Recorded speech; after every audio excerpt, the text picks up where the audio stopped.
the opinion of one person. No, it's not one person, Christian. My question, sir, is... Let me ask you this question. 2019 election, how many shows did you have on the case of me and Lani? 4, no? You only invited us once. 3 times kalaban namin. So walang bias kayo doon? How do you respond to impressions that the House under your leadership has been dribbling the issue? Because you could have finished these things much earlier. Yes, and what would happen to our mga kababayans? So what? We don't do the national budget because mas importante ABS. We don't do the Taal relief kasi mas importante ABS. Remember, your franchise was pending between the 16th Congress since 2014. For 2 years, once lang sila nag-hearing. Panahon ni President Aquino yon. Okay? Liberal ang majority nun. Oh, wala naman kayong sinabing dinidribble ng mga liberal yung franchise ng ABS. Oh, in the 17th Congress, 3 years, hindi rin na-take up. Wala naman nagsabing dinidribble. So ngayon, sinasabi, just because kaming dalawa ni Chikoy mahilig mag-basketball, dinidribble namin. You know? I respect people who think that way, but it's absolutely not true. Kung i-dribble namin, they'll just tell you 2022 na mag-hearing or 2021. No. I've told you from the start, kung matapos yung budget before December, we'll have the hearing. Hindi natapos ang budget. Kailan pinirmahan budget? January 6? January 6. Oh, January 6, sinabi ko sa inyo, as soon as we get back, pumutok naman ng Taal. That was that in our control. Oh. Then ngayon maghihiring dapat tayo, nag-file bigla ang Solgen. Wala kaming advance notice na magfa-file ang Solgen. And then nangyari naman tong COVID-19. So we do understand that for the employees and supporters of ABS, syempre gusto nyo matulog na mahimbing na tapos na tong issue na to. Diba? But ang trabaho namin matulog na mahimbing ang lahat ng Pilipino eh. Hindi lang yung ABS-CBN. No? And then, I watched one time sa inyong broadcast, bakit ang 5 at 7 ay mabilis na pasa. Ibabalik ko ngayon sa management ng Channel 2. Kaya sinabi ko mag-soul searching kayo. Bakit ang Channel 5 at Channel 7 wala masyadong reklamo? Halos wala nga eh. At na-approve ka agad. So wag nyo isisi sa amin bakit mabilis sila. Tignan nyo bakit yung sa inyo naiipit. Baka naman may kasalanan din kayo. Diba? And that's why tayo mag-hearing. Para malaman natin kung meron o wala. So if it's just the natural friction between politicians and the news, then we should grant the franchise.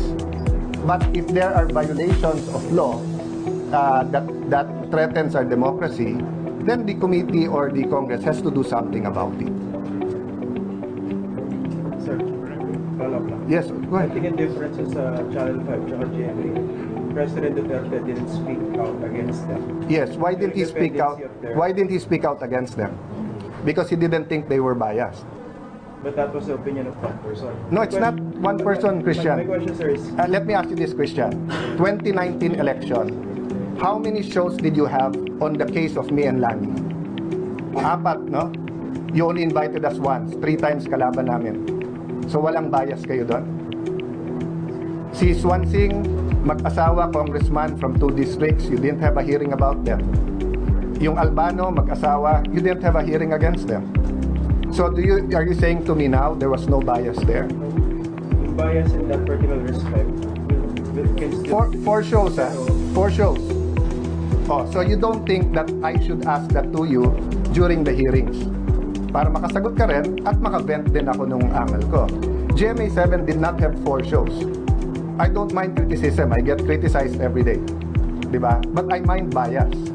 Because media can make or break political careers. But media should be neutral. You should not be for or against any speakership candidate or any candidate sa distrito. You should not have presidential candidates. And in 2010 and 2016, yan ang allegation sa ABS-CBN. Na nakialam kayo kung sinong gusto nyo maging presidente. Now, we're giving until April 15. So, don't forget, file your taxes by April 15, but also file your objections. Then we'll give everyone the opportunity to answer. The question is, how much of the President's statements against ABS had to do with your decisions? I wasn't in the House, partner, nung nung 17th Congress. I was in the Senate and GF, so I don't know, and it's unfair to me to speculate kay President Gloria Macapagal-Arroyo or to Speaker Alvarez. But during my time as Speaker, the President has always said, it's up to you sa Congress, and has said he has forgiven ABS. So it's not bearing on our decision right now. Diba? But even if the President and all his supporters say, ibigay nyo na, I will still demand a fair hearing. Because that's the way we want Congress to be remembered. Speaker, sir, yung kanina ba, hearing or meeting?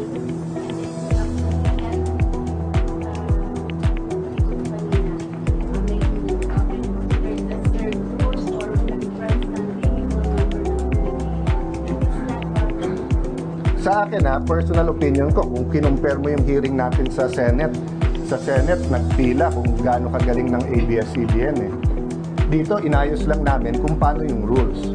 So natural, you have 300 members compared to 24 senators.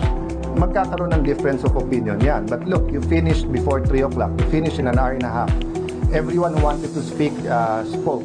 The chairman was able to accomplish everything he wanted to set out to do, which is one, set the ground rules.